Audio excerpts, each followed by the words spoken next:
Bom dia, cervejeiros e cervejeiras! Bem-vindos ao canal Cerveja com Marcel Mira. E no vídeo passado eu mostrei os equipamentos que você precisa ter na sua casa para começar a fazer cerveja. Se você não viu esse vídeo, dá uma olhada aqui nesse link aqui de cima e acompanha aquele vídeo que você vai precisar daquele lá para ter uma ideia do que você vai precisar para vir, para começar a seguir e assistir aqui nesse vídeo, que hoje eu vou falar sobre o processo de mashing, o processo de braçagem, que é a primeira etapa quando você está fazendo cerveja na sua casa, que é misturar o grão com a água. Então hoje a gente vai se aprofundar bem em todas as etapas, o que é importante fazer nessa etapa, como que se faz essa etapa. Então vamos comigo, assiste esse vídeo até o fim.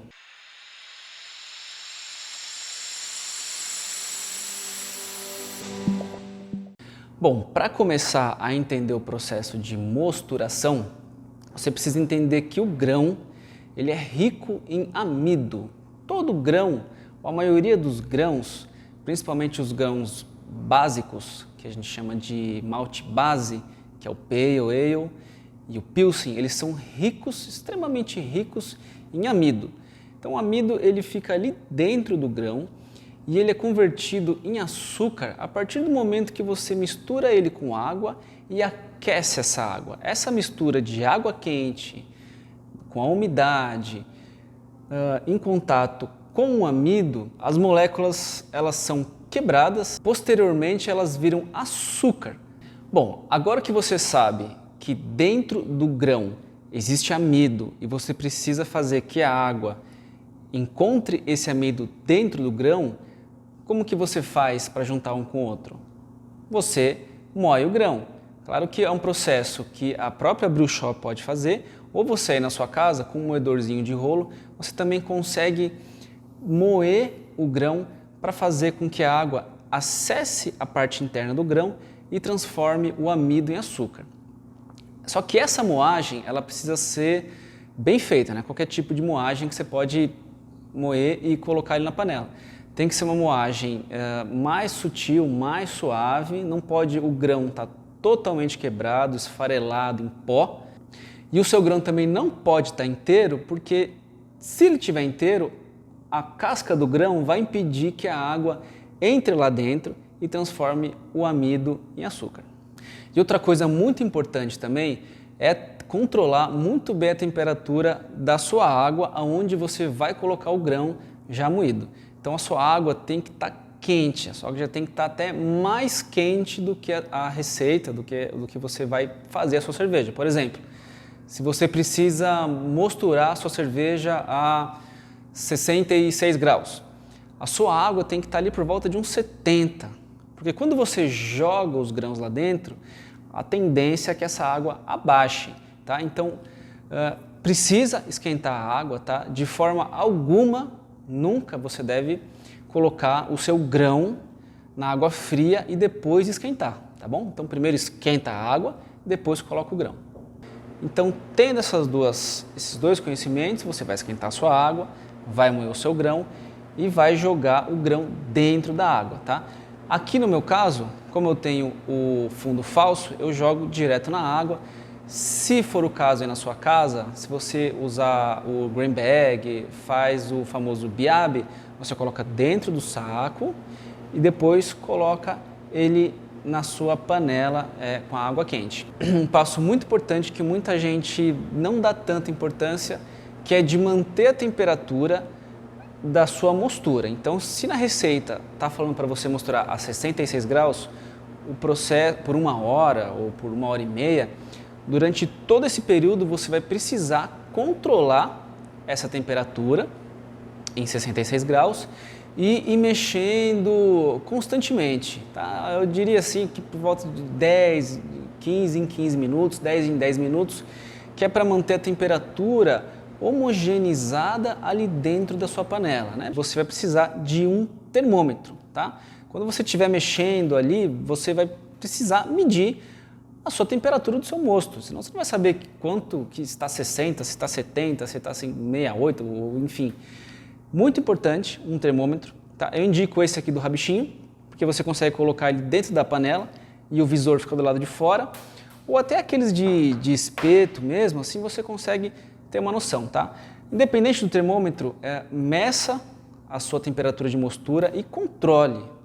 Bom, agora como saber se o seu amido foi totalmente convertido em açúcar? Porque a etapa da mosturação, ela é nisso que se baseia, em converter amido em açúcar, né? Toda receita tem um tempo mínimo ali estimado, né?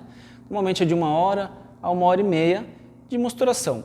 Normalmente, nesse período de 1 hora, 1 hora e meia, todos os amidos são convertidos em açúcares.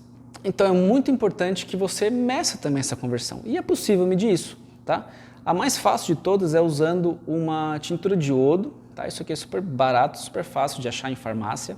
Então vamos supor, começou a mostura, tem 1 hora de mostura. Com meia hora, você tira um pouquinho, são gotas, tá? Eu uso isso aqui é para colocar tinta, mas pode ser um pires, pode ser qualquer coisa que tem na sua casa. Pinga ali umas 3, 4 gotinhas aqui de mosto e depois pinga uma de iodo, tá? Você vai perceber que no começo da mosturação, ou da metade ali para o fim, ela vai clareando. Então as primeiras vão ser bem escuras, praticamente a cor do iodo, então bem preta, bem escura. E a partir do momento que vai chegando próximo do fim, continua fazendo esse teste. Então vai pingando e vai comparando as cores. Quanto mais para o fim, mais a cor do mosto vai ficar.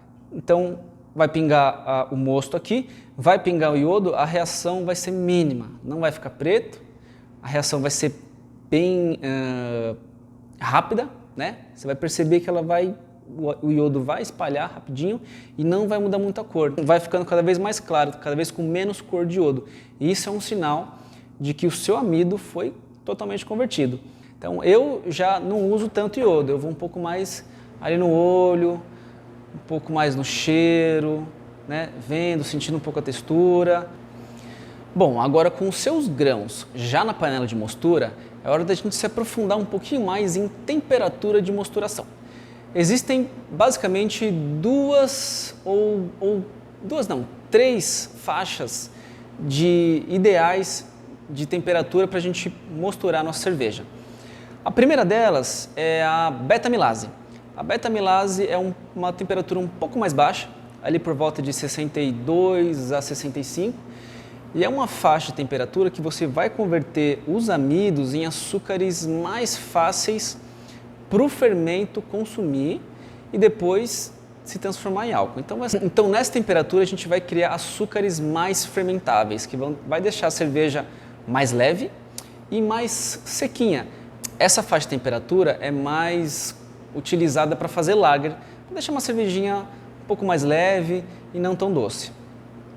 A outra faixa de temperatura é a alfa-amilase, que é uma temperatura um pouco mais alta, por volta ali de uns 67 até uns 70, e aí você vai produzir cervejas com mais corpo e mais dulçor, porque nessa faixa de temperatura nem todos os açúcares são consumíveis pela levedura. Então sempre acaba sobrando um pouquinho ali de açúcar, então a cerveja vai ficar um pouquinho mais doce e um pouquinho mais encorpada. A terceira faixa de temperatura é um limiar, é o meio das duas, é ali entre 66 até 67, 68, que trabalha as duas fases, a beta-amilase e a alfa-amilase. Então vai produzir cervejas nem tão doces e encorpadas, nem tão secas e leves. Na verdade, a temperatura que eu mais uso aí para produzir a maioria das minhas cervejas.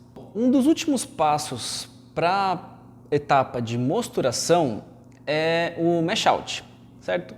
O mash out, ele gera ali muita dúvida, muita polêmica no meio da cerveja, mas eu vou tentar te explicar aqui de um jeito que acho que vai ficar fácil de entender, dependendo do propósito de cerveja ou do seu método que você faz a sua cerveja. Por exemplo, eu uso as 3 panelas, eu faço a lavagem dos grãos, então aqui para mim é importante fazer o mash out, por quê? Quando você eleva a temperatura, né, no final da mostura, depois que você passa ali 1 hora, 1 hora e meia a 66 graus, Normalmente a gente eleva essa temperatura é conhecida como mash out, tá? A gente sobe ali para uns 75, 76, é importantíssimo não passar dos 80, porque aí você começa a caramelizar o mosto, tá? Então, manter ele em 75, 76 está ótimo. Essa faixa de temperatura vai fazer com que o mosto fique menos viscoso.